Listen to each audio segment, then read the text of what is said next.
Hare Krishna, Namaste.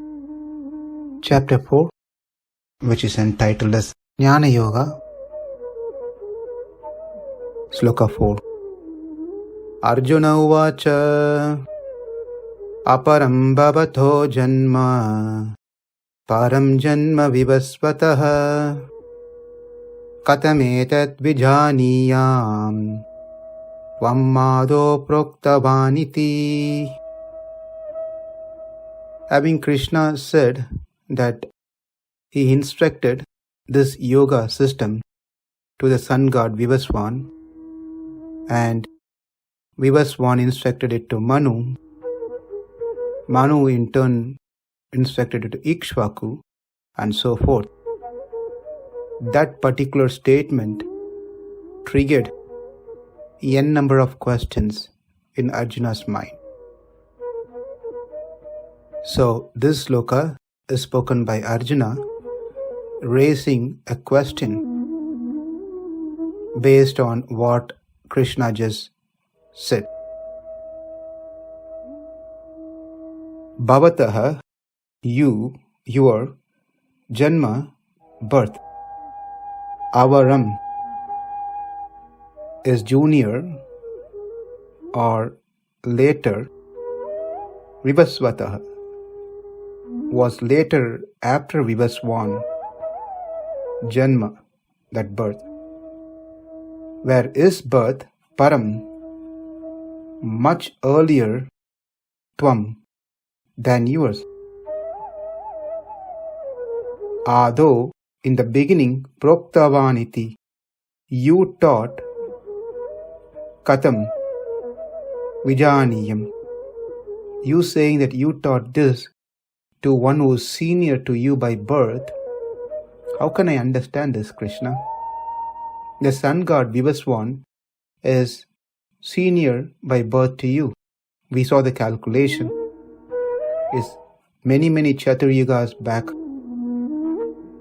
Then how am I to understand that in the beginning you instructed this knowledge unto him? That's what has been asked by Arjuna. So, is it true that everyone speaks about you, Krishna, you're a liar? People have many complaints about you. One of the complaints is that you're a liar, big liar.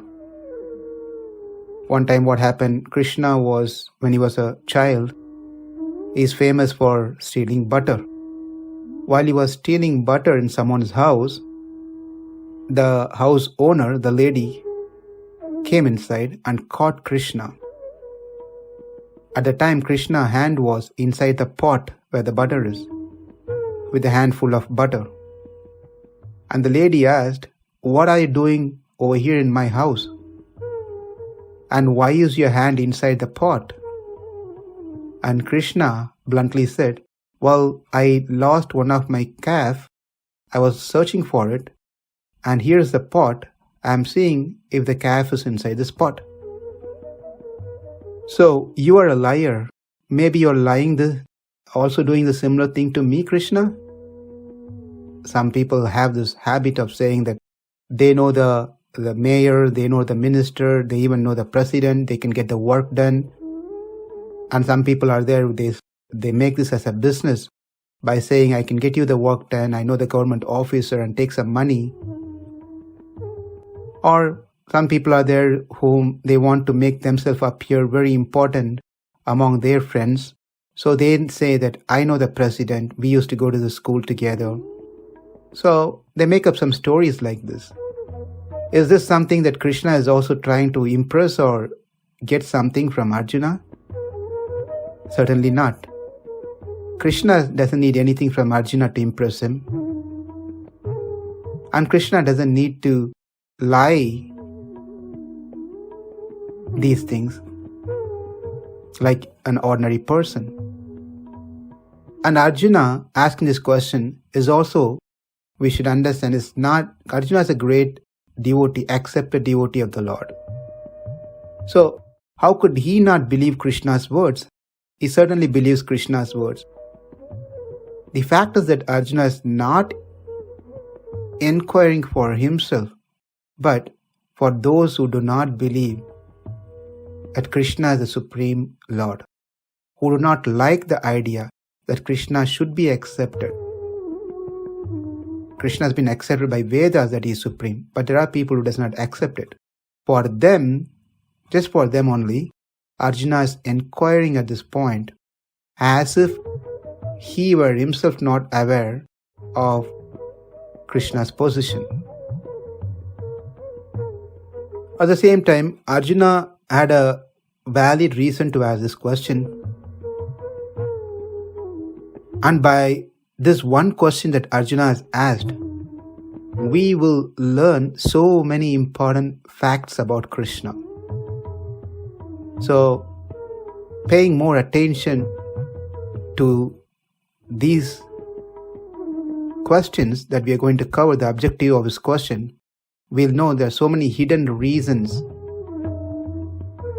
for Arjuna to ask this question.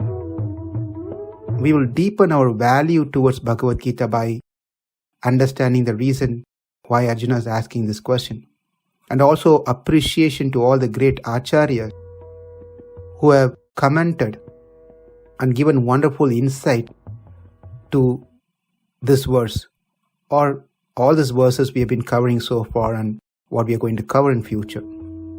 Without their help, we will not know anything about Bhagavad Gita just by reading the translation or the sloka. It will be like licking the bottle of the honey, but not the honey itself. Reading just Bhagavad Gita with no purport, no commentary by great souls, is just like licking the bottle of the honey. So we have to be very thankful for the great acharyas, gurus and acharyas, for giving us the deepest meaning of all these verses. So, Arjuna is asking, you being born now at the same time as me, because Krishna and Arjuna are same age, how can I take it as a true that you instructed Vivasvān, who lived 28 Chatur Yugas ago? Is this even practical? So, some clarification on Arjuna's question. Does Arjuna think that one does not have many births? Maybe he doesn't know? Or is Arjuna thinking that one cannot remember now their experience from the previous birth? Or Arjuna raised the question not knowing that Krishna's memory stretches across birth. Any of these three things could be the reason for Arjuna's question. That is, does Arjuna doesn't believe in the reincarnation? Arjuna does not know or believe that someone can remember their previous birth? Or does not know that Krishna can remember and extend his memory to the previous birth? None of the above holds good, because Arjuna has no doubt regarding a person taking birth time and again. He knows that he has taken many births. Otherwise, Krishna would not be giving example in the slokas like you, me, like you, I have also taken many births. And also, Arjuna has gone through schools. He knows very well. He is an educated person. He has read Puranas and Itihasas. He has read the story of Jata and many others. Arjuna knew very well that great men had memory of events from their previous birth. Hence, there is no room for doubt whether the experiences in a particular birth can be recalled in another birth or not. So he knows that it's possible. Also, it is universally accepted that the newborn infant chuckles because of its innate remembrance from previous birth that mother's milk will take care of its hunger. Even some of people can recall events that took place in their earlier birth. This being the case, what is the strange thing about omniscient, one who is omniscient, Vasudeva, Sri Krishna, recalling in current avatara what he had taught in an earlier incarnation? Aparaṁ bhavato janma, paraṁ janma vivasvataḥ, katham etad vijānīyāṁ, tvam ādau proktavān iti. Namaste. Hare Krishna.